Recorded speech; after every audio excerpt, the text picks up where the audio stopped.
Okay? So what this person is saying is very true. You can absolutely make a living with 95% or more of your revenue being sponsorships and ad money. Absolutely, that's correct. Ad money, not really anymore, I had to say. Because ad revenue is just not where it was. You know, at one point, yeah, 100% of my living was ad revenue. Today, good luck. Good luck making a living with just ad revenue unless you're at the top of the game and you have millions and millions of views on every video.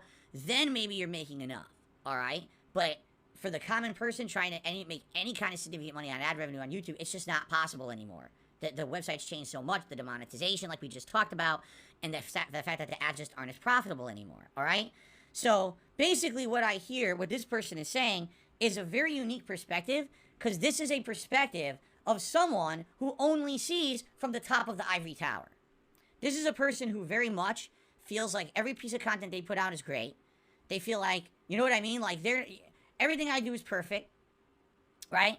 There's no way that I can improve, right? So I can make a living on all this. I don't have to ask anyone for anything. That's true. If you're someone who every video you put out gets millions of views, and you can get an advertisement campaign going with a company, and you make $1 million on that campaign, and you can make a living doing that, good on you.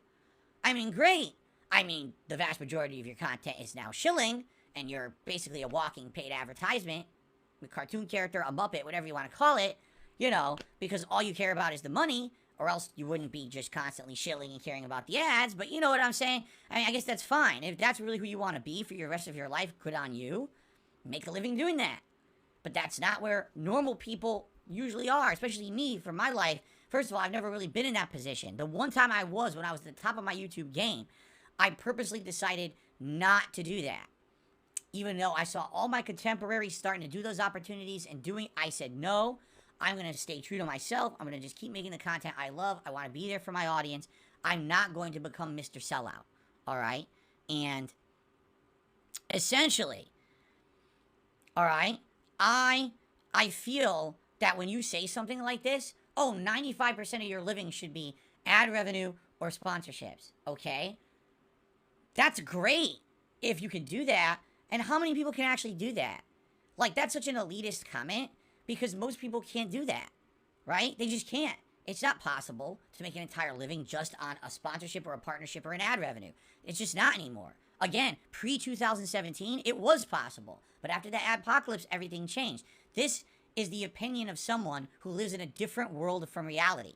They have always been at the top. They probably put out videos that make so much ad revenue and have so many opportunities because they're basically a pseudo-celebrity. They don't understand what it's like to be a normal person trying to make content. So it's an incredibly pompous, over-the-top, elitist, off-base, ridiculous comment that doesn't apply to the vast majority of the internet. In addition, think of the difference between someone who makes a living because people like the free content they put out and willingly decide to contribute. There's a difference between a willful contribution and a necessary contribution. Meaning, you watch that content and there's ads on it. Shit. Well, it's unavoidable. The ads, you know. Versus, oh, I like the content so much, I'm going to go above and beyond and support that content. Right? There's people who are popular because they're popular, and then there's people who are popular because people like the content. There's a difference. People who make a living through crowdfunding probably is because people like their content. As much as I completely and utterly disagree with those streamers on Twitch who put out the fucking hot tub streams and shit, sadly, they have viewers who like their content, and they will throw money at it, right? Who are you to say that? I mean, do I agree with that practice? No, I think it's abusive, and I think that they're basically preying on people who are weak-minded because they think they're going to get something out of a relationship they're never going to get, right? But for someone who's a normal content creator, I put out content every day. I feel like it's digestible, it's entertaining for my audience. I'm not going to sit here and shill to you. I'm not going to sit here and rely on ad revenue. If you like my content, then please support it. And then people support it. What's the problem with that? Right? This person says,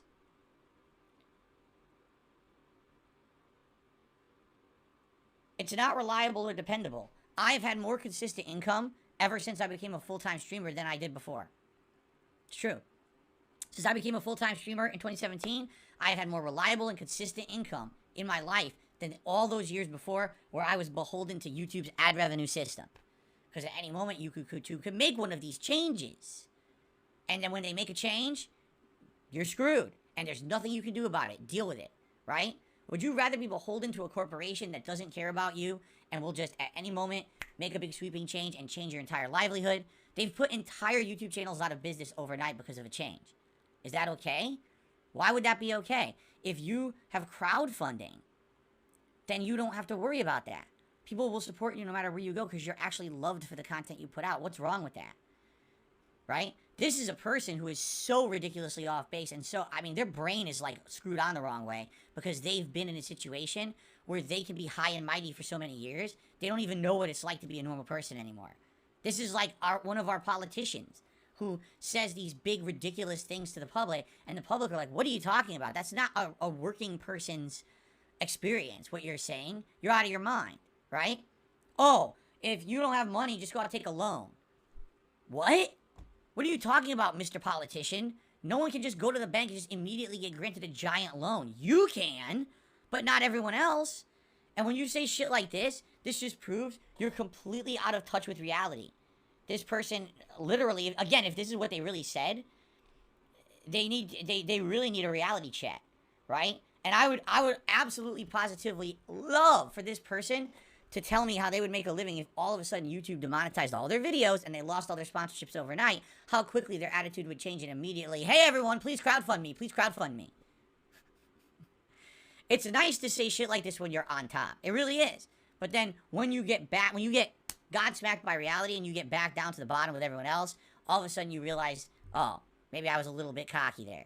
It's a really dumb thing this person said. If anything, it sounds to me like they were saying this in response to people saying, what about those abusive streamers on Twitch who are sucking money out of their audience and they're preying on their audience? And they responded, I don't like that practice. That's different than just crowdfunding in general.